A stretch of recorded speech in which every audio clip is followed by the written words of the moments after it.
Sí, la oración es una lucha agónica hasta que uno de los dos prevalece en esa lucha.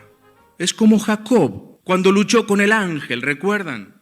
Y le dijo luchando: no te dejaré hasta que me bendigas. El gran secreto de la vida cristiana espiritual y de la iglesia espiritual es las rodillas que, como dice Hebreos 12, están duras, no se han doblado ante la presencia del Señor.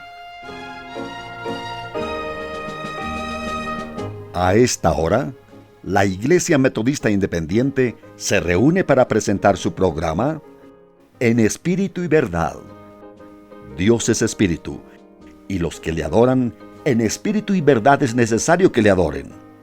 Bienvenidos al programa de hoy.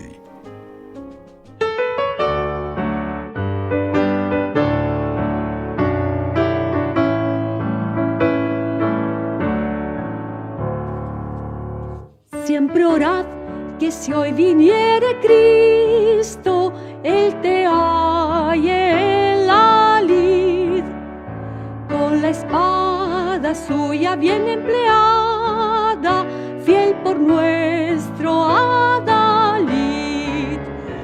Siempre orad constante y con celo, ejercítate en la fe, ten el ánimo de Jesucristo y sus huellas sigue fiel. Siempre orad, nos manda Cristo, y velad en oración. Pronto vendrá Él en las nubes, nos dará su bendición.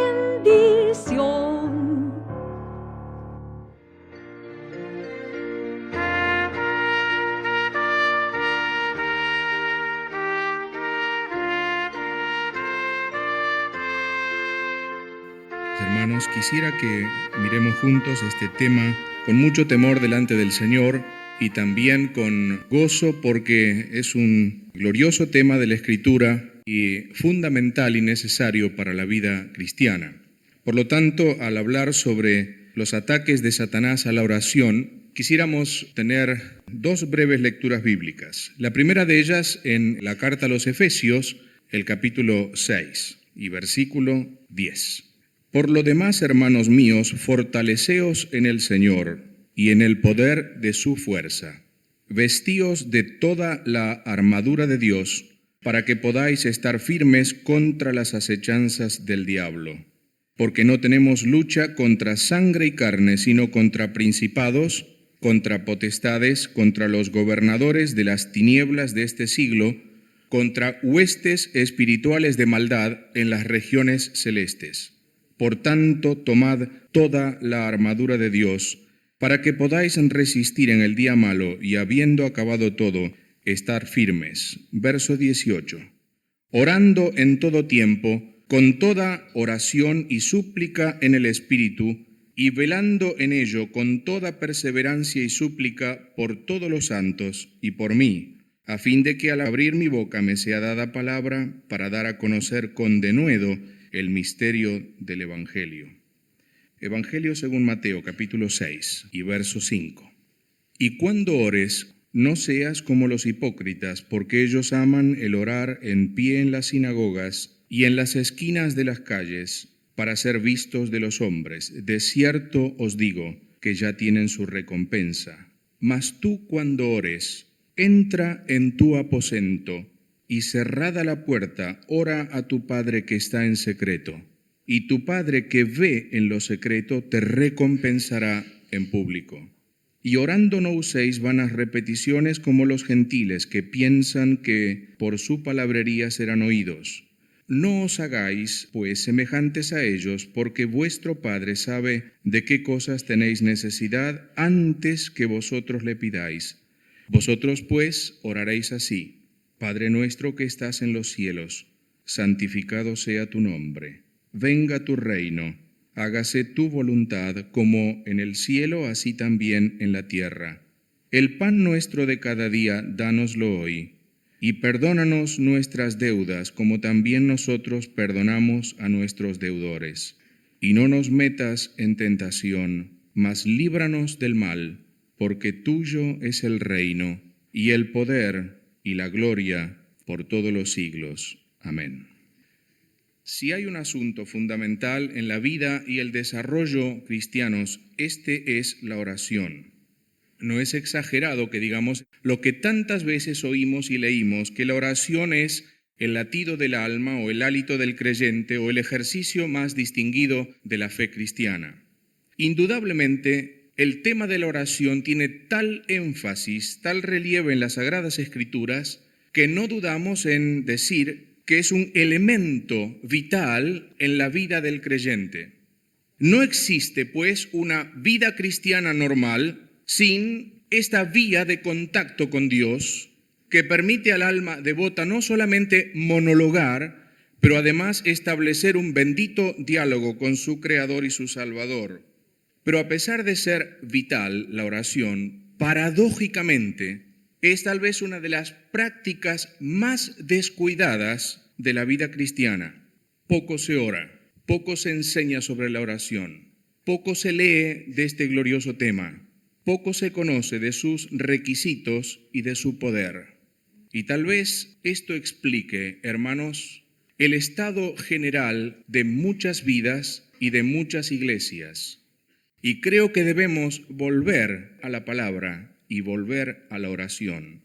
Volver a levantar un altar que está caído en las iglesias y en las vidas, el altar de la oración.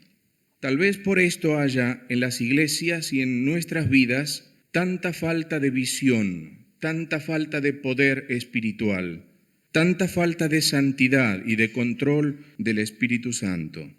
En todos los tiempos, desde los comienzos de la revelación bíblica, los hombres y mujeres que tejieron la historia sagrada hallaron en la oración el gran secreto de sus vidas y de su ministerio. La oración les llevó a un conocimiento divino, conocimiento del Altísimo, a una comprensión de sus eternos propósitos y a un despliegue con un santo entusiasmo del ejercicio de su llamamiento. La estrategia satánica ha cambiado a través de los tiempos. Hoy, en nuestros días, cobra matices verdaderamente inéditos. Su obrar hoy es sutil, es engañoso. Y uno de los ataques más arteros del enemigo del creyente, de las iglesias, del evangelio, del Señor, de las almas, es el ataque hacia la oración. Él conoce su eficacia y todas las fuerzas del mal están empeñadas en distraer a los creyentes en actividades seculares y en a veces demasiado activismo religioso, pero carente de oración y por lo tanto carente de guía divina, carente de poder, carente de dependencia y de control del Espíritu Santo. Tal vez eso lo sepamos todo, cómo estamos y cómo están nuestras iglesias. Pero lo que he orado al Señor fervientemente al abordar este tema es que lo que digamos, lo que escuchemos, sea un verdadero estímulo para producir en nosotros un deseo por rehabilitar una vida, un ejercicio, una práctica bendita de oración personal y congregacional. Quisiera que dividamos nuestro tema en 3 puntos. En primer lugar, la realidad de la actividad satánica. En segundo lugar, los ataques de Satanás a la oración. Y en tercer lugar, la oración que prevalece. En primer lugar, la realidad de la actividad satánica. Satanás es un ser invisible, pero real. Y tal vez no tengamos que abundar en esto, creo que coincidimos todos en este asunto. Ahora quisiera que miremos algo sobre su carácter y tal vez mirar los nombres o algunos de ellos, porque son muchísimos. En la Escritura se habla de Satanás después de Dios y del Señor y del Espíritu Santo más que de cualquier otra persona o asunto en la Escritura. Es una tremenda parte de la teología bíblica que haríamos bien en estudiar con mucho cuidado, con mucho temor al Señor. Pero decíamos, considerar algunos de los nombres de Satanás nos ayudarán a divisar lo que en la revelación de la palabra de Dios habla acerca de su carácter. En primer lugar, se le llama Satanás. Satanás significa el adversario. Uno lo puede mirar allí en Zacarías, el capítulo 3, entre otros lugares, Zacarías 3, en la experiencia de aquel sumo sacerdote Josué, que recuerdan estaba delante del Señor, y a la mano derecha estaba Satanás como fiscal para acusarle. La Biblia allí, cuando dice Satanás, lo precede de un artículo. En realidad se debería leer el Satanás, lo cual quiere decir el adversario o el opositor. Él es el opositor de la voluntad de Dios y de los planes de Dios y del pueblo de Dios. El segundo nombre que conocemos es diablo. El primero es hebreo, Satanás, y el segundo viene del griego. Y diablo es el engañador. Y como el Señor le mencionó también, el padre de mentira. Su objetivo, tal como lo hizo él mismo, es apartar al hombre de la dependencia de Dios, de la dependencia de la voluntad de Dios. Así lo vemos con Adán. Ustedes recuerdan cuando le hizo la primera pregunta, ¿con qué Dios os ha dicho? El propósito de él era de apartar, lo hizo, lo logró, trágico destino para el hombre, de los principios de la voluntad de Dios y de sus mandamientos. Cuando lo vemos en el postrer Adán, en el Señor, en la hora de la tentación, lo que quiso hacer Satanás justamente fue desviar al Señor de la obediencia a la voluntad del Padre. El tercer nombre es león rugiente. Y el león rugiente, dice Pedro, anda alrededor buscando a quien devorar. En Ezequiel 28, uno de los dos principales pasajes de la Escritura donde se describe la personalidad, el carácter, el pecado, la caída y aún la derrota de Satanás, uno puede mirar una palabra interesante allí que es la palabra contrataciones, la multitud de tus contrataciones. Y la palabra esta, que tal vez tenga que ver con las altas responsabilidades que tenía aquel príncipe, que es una figura obviamente de Satanás, sin embargo, tiene otro concepto, y la palabra contrataciones, tal parece que en el original significa andar alrededor. Y ustedes saben que esa es la táctica de Satanás, anda alrededor. Cuando le preguntó el Señor allí en el libro de Job, ¿de dónde venía? Él dijo, de rodear la tierra y de andar por ella. Y tal vez la palabra Satanás provenga de una raíz hebrea, shut, que significa ir de un lado para el otro, rodear. Esa es la estrategia de Satanás. Rodea, en este caso al creyente, y le busca para devorarle, para destruirle, para aniquilarle. Dice Lutero, el gran hombre de Dios, el gran reformador, en un himno preciosísimo que cantamos, con furia y con afán, acósanos Satán. Y agrega, cual él no hay en la tierra. Y es así. Otro nombre de Satanás es el maligno. Le encontramos en Juan, capítulo 2, versículos 13, 14 y en 1 Juan 5, 18 y 19, entre otros lugares. Allí, por ejemplo, podemos leer frases como jóvenes habéis vencido al maligno, o el maligno no le toca, o el mundo yace en el maligno.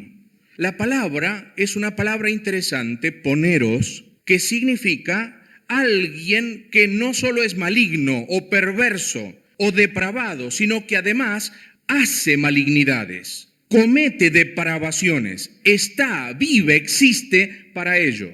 Ese es el maligno, el malo. En la expresión de Juan, el mundo yace en el maligno. La idea es que el mundo, el cosmos, está como un niño mecido en las manos de su madre para hacerlo dormir. Y ustedes coincidirán conmigo que el mundo que ustedes y yo vivimos y que fue siempre está realmente adormecido en las manos de Satanás. En la oración que leímos llamada el Padre Nuestro, el Señor dice, líbranos del mal. Deberíamos traducir mejor, líbranos del malo o del maligno de Satanás. El malo muchas veces se disfraza como un cordero. La serpiente antigua se acerca al creyente para seducirlo, y así lo leemos en 2 Corintios 11:3, donde el apóstol dice, pero temo que como la serpiente con su astucia engañó a Eva, vuestros sentidos sean de alguna manera extraviados de la sincera fidelidad a Cristo. Otro asunto, los ángeles de Satanás. Satanás no es omnipresente ni omnisapiente, pero tiene una red de seres malignos, de ángeles caídos que le sirven y le siguen, haciendo que su actividad sea prácticamente omnipresente y al mismo tiempo conocedora de toda la humanidad. Nuestra lucha no es contra sangre y carne, es decir, no es contra los hombres, sino contra, y allí se mencionan algunos nombres, principados, potestades, gobernadores de las tinieblas de este siglo, y al fin dice huestes espirituales de maldad en las regiones celestes. En estos términos, principados, potestades, etc., la Escritura nos menciona a los demonios, a los ángeles caídos. Es notable que la palabra demonio significa conocedor o inteligente. Son seres espirituales e inteligentes y conocen mucho más de lo que nosotros creemos. Así que en esta descripción de nombres uno puede tener las características de estos seres infernales. Principados, tal vez se refiere a los territorios de acción que ellos tienen. Y cuando vamos a la Escritura, luego lo vamos a mencionar, uno puede encontrar, por ejemplo, el príncipe de Tiro, allí en Ezequiel 28, y puede encontrar también el príncipe de Persia y el príncipe de Grecia. Es decir, son estos seres que dominan ciertos territorios y que tienen tal vez individuos, naciones, el cosmos en general, bajo su dominio y poder. Se habla de potestades, es decir, en relación al poder y la autoridad que Satanás les delega. Se habla de los gobernadores de las tinieblas de este siglo, o en otra traducción, de los dominadores de este siglo de tinieblas, y tinieblas en el sentido moral. En griego es cosmocrátoras, es decir, tienen el poder sobre el cosmos, el mundo, tal como se entiende en el sentido ético dominado por Satanás, y kratos, de ahí viene la palabra poder, por ejemplo, democracia, el poder del pueblo, ¿verdad? Así que cosmócratoras significa aquellos que están dominando el cosmos, el lugar donde domina Satanás. La otra expresión es huestes espirituales de maldad o iniquidad en las regiones celestes. Y acá uno puede entender la cantidad de estos seres. Son verdaderas huestes. En la Escritura se nos dice que Satanás arrastró con su cola, recuerdan aquel pasaje de Apocalipsis, a una tercera parte de las estrellas de Dios. Y cuando vamos a las Escrituras, la expresión estrellas en muchos lugares está referida a los ángeles, tanto caídos como santos o escogidos. Por lo tanto, por lo menos una tercera parte de esos millones y millones de seres que fueron creados para el servicio de Dios fueron arrastrados por el pecado y la caída de Satanás. Son verdaderas huestes espirituales en las regiones celestes. Pero además dice que son espirituales justamente, es decir, son espíritus invisibles para nosotros, pero reales, existen y trabajan. Dice que son de maldad o de iniquidad, es decir, que están puestos para hacer daño a los hombres, no solo a los creyentes, a los hombres en general. Y además dice que están en lugares celestiales, es decir, en la atmósfera, en el cielo que rodea la tierra. Satanás no está en el infierno, como muchos dicen y piensan. Satanás está en los aires. Al infierno será enviado algún día por el Señor con sus ángeles, porque está preparado ese lugar para ellos. Pero Satanás no está allí. Satanás está en los aires y está gobernando las tinieblas de este siglo. Allí está su cuartel general. Allí entonces está lo que la Escritura habla en Efesios como el príncipe de la potestad del aire. Así que aquel ser tiene una red o una mafia espiritual que responde a sus propósitos. Y mis hermanos, es notable.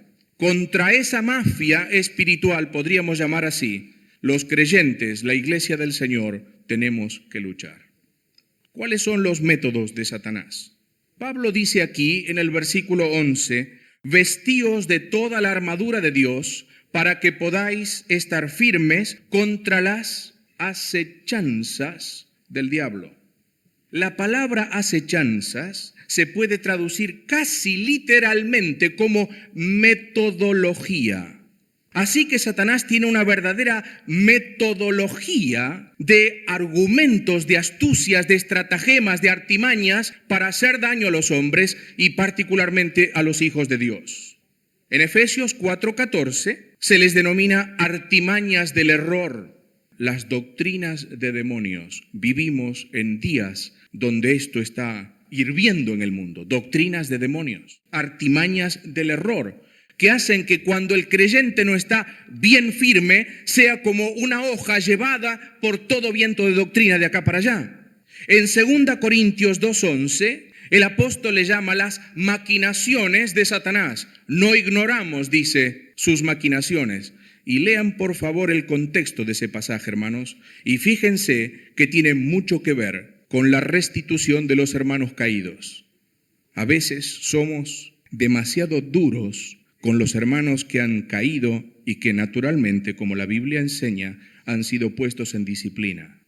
Debemos restituirles con amor y considerarles, como dice Gálatas capítulo 6 y versículo 1. Hermanos, dice, si vosotros sois espirituales, tened en cuenta aquellos que han caído. Dice, considerándote a ti mismo, no sea que tú también tropieces, tú también seas tentado.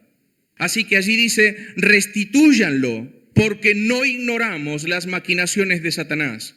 Cuando un creyente está fuera de comunión, está en un lugar, está en una esfera muy peligrosa, y deberíamos orar al Señor y buscar su restitución en el tiempo que el Señor permita, porque no ignoramos las maquinaciones de Satanás.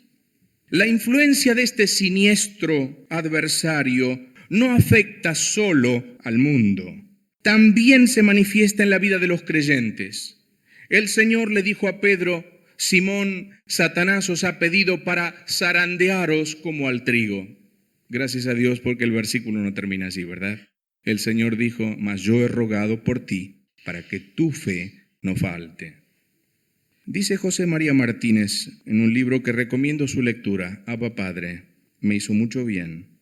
Esa furia de Satanás se hace patente en la persecución, en las grandes pérdidas, en tribulaciones duras, en enfermedades dolorosas, en la muerte de seres amadísimos, en la angustia del abandono o de la soledad. Ante el embate de esas aflicciones, agrega este autor, cuánto necesitamos clamar a Dios para que nuestra fe no falte. Pero la fe, dice, robustecida en la prueba, resiste victoriosamente las mayores adversidades. Al fin consideremos la derrota de Satanás. Satanás, hermanos, es un enemigo derrotado. Y lo podemos decir con convicción, con gozo y con esperanza puesta en el Señor. Es derrotado no solo él, pero además sus ángeles también. Cristo le derrotó en su vida y particularmente en su muerte. Dice Hebreos 2:14 que el Señor vino para destruir por medio de la muerte al que tenía el imperio de la muerte, es decir, al diablo, y librar a todos los que por el temor de la muerte estaban durante toda la vida sujetos al yugo de esclavitud. El Señor, dice la Escritura en Colosenses 2:15, despojando a los principados y a las potestades, los ángeles, justamente, los ángeles caídos, los exhibió públicamente, triunfando sobre ellos en la cruz. Y agrega 1 Pedro 3:22, que el Señor, habiendo subido al cielo, está a la diestra de Dios, y a Él están sujetos ángeles, autoridades y potestades. No solo sus ángeles, pero además los ángeles de Satanás. Por lo tanto, hermanos, podemos decir con Romanos el capítulo 8, por lo cual estoy seguro de que ni la muerte, ni la vida, ni ángeles, ni principados, ni potestades nos podrán separar del amor de Dios que es en Cristo Jesús. Y además, un versículo que es glorioso, yo lo tengo bien subrayado en mi Biblia. Dice Romanos 16:20, y el Dios de paz aplastará en breve a Satanás. Escucha, hermano, es casi increíble leer esto. Aplastará a Satanás bajo vuestros pies. Gloria al Señor. Segundo, los ataques de Satanás a la oración. Quisiera considerar con ustedes dos tipos de ataques de Satanás a la oración y a la vida de oración. En primer lugar, una directa oposición a la oración. Y en segundo lugar, impedimentos a la vida de oración. existe una frontal y directa oposición satánica a la oración privada y congregacional.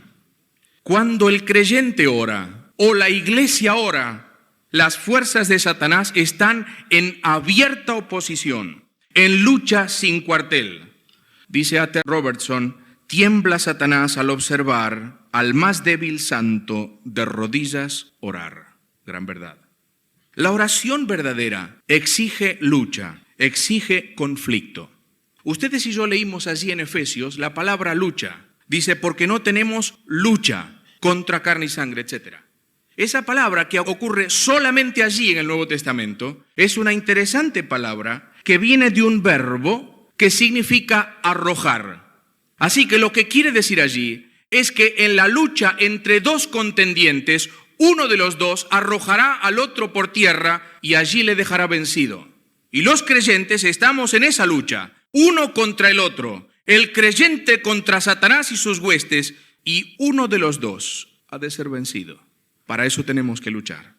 Señala la actitud del soldado cristiano que una vez apertrechado con las armas propuestas, que al decir de 2 Corintios 10:4 no son carnales, sino poderosas en Dios para la destrucción de fortalezas. El creyente ora en todo tiempo, con toda oración y súplica en el Espíritu o guiado por el Espíritu. Y velando, es decir, manteniéndose alerta en ello con toda perseverancia, es decir, sin desanimarse. Tal vez en la descripción de lo que es llamado la panoplia de Dios, la armadura de Dios, la oración no sea un arma. Pero es interesante lo que dice la Cueva acerca de esto. Y él dice, es como en el candelabro tenía 6 brazos y uno central, que además era el séptimo. La oración allí aparece como uniendo todas las armas. Se pone al final, orando en todo tiempo, como una práctica constante en la vida del creyente. La oración es lucha. Colosenses 2:1 nos trae este concepto. Porque quiero que sepáis, dice el apóstol Pablo, cuán gran lucha sostengo por vosotros. ¿Cómo luchaba Pablo? ¿Cómo luchaba Pablo? En la cárcel, preso con una cadena de aquella guardia imperial. ¿Cómo luchaba Pablo? En oración, hermanos. Él luchaba orando. En Colosenses 4:12 leemos también, os saluda Epafras, siervo de Cristo, siempre rogando encarecidamente por vosotros en sus oraciones. Ahora, es notable que en los dos casos, aquí la palabra luchar tiene otro concepto, otro cariz. Y el concepto es agonía. Es una lucha agónica. Es una lucha entre la vida y la muerte. Pablo dice que él o que Epafras luchaban o más bien agonizaban en favor de sus hermanos. ¿Contra quiénes luchaban? Contra Satanás y sus huestes. Sí, la oración es una lucha agónica hasta que uno de los dos prevalece en esa lucha. Es como Jacob cuando luchó con el ángel, ¿recuerdan? Y le dijo luchando, no te dejaré hasta que me bendigas, no te dejaré. ¿Cuánto de mi oración contiene agonía? ¿Cuántas veces, hermano, has llorado en oración? Pablo era un hombre de lágrimas. Pablo en Hechos 20 dice, no he cesado de rogar con lágrimas a todos vosotros y de ir casa por casa para enseñaros todo el consejo de Dios. Le pregunto, hermano, con todo respeto, ¿cuándo fue la última vez que usted lloró por la congregación? ¿Cuándo fue la última vez que usted sintió su corazón partido en la presencia de Dios por creyentes que se van al mundo, por almas que no se convierten, por hermanos y hermanas que andan débiles en la fe? ¿Cuándo fue la última vez? Saben, estamos tan preocupados con problemas y con cosas triviales y a veces hasta con cosas sin sentido, pequeñas, superficiales. Y nos falta vida de oración, experiencia de oración, lucha de oración, agonía de oración.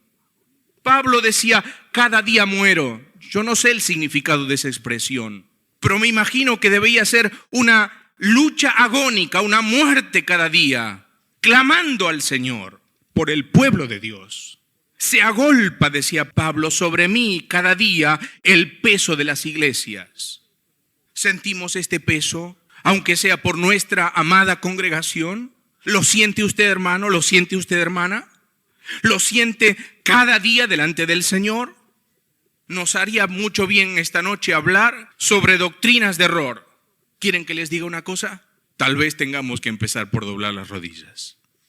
El gran secreto de la vida cristiana espiritual y de la iglesia espiritual es las rodillas que, como dice Hebreos 12, están duras, no se han doblado ante la presencia del Señor.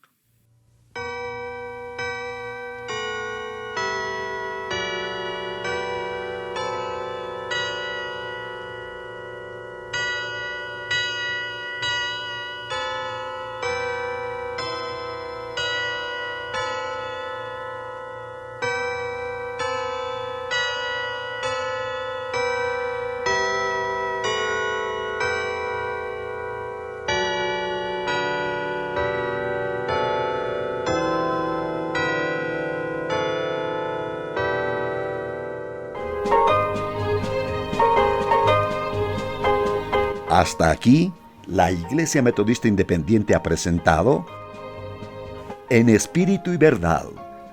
Dios es Espíritu, y los que le adoran, en espíritu y verdad es necesario que le adoren.